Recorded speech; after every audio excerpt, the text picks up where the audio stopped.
Hey everyone, Hashu from Hashtag and welcome back to my new video. Earlier Huawei got 10 certification for Huawei P40 series. However, new report claims that the Huawei P40 series comes with Wi-Fi 6 Plus, which is an in-house solution by Huawei.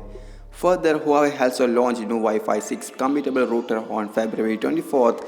According to Huawei, Wi-Fi 6 Plus is more better than the Wi-Fi 6, which we have seen on Samsung's Galaxy Note 10, Galaxy Note 10 Plus, Galaxy S20 series, and also newly launched Mi10 series. Recently, Huawei picked up certifications from Chinese authority TENA with a model number ANAN00 or ANATN00 for Huawei P40 and ELS ANA00 or ELS TN00 for Huawei P40 Pro, but certification not reveals the specs or features. As we all know, rumors also mention that the Huawei P40 implement Sony IMX700 CMOS sensor.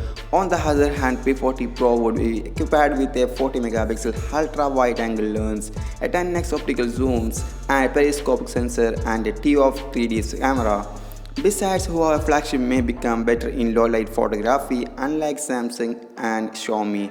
The phone will use the same water-fast screen similar to Huawei Mate 30 Pro with little bit improvement on the sides. However, the heart may be slightly smaller than the later on the P40 Pro.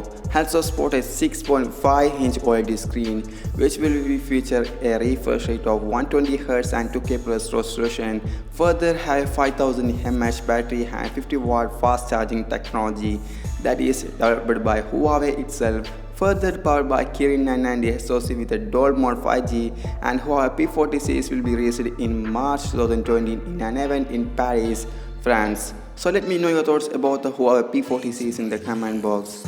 I will share a new video tomorrow. Make sure to subscribe to this channel for more updates about the Huawei P40 Pro, and also don't forget to hit that notifying bell icon. Thanks for watching it. Haskushabz from Hashtag.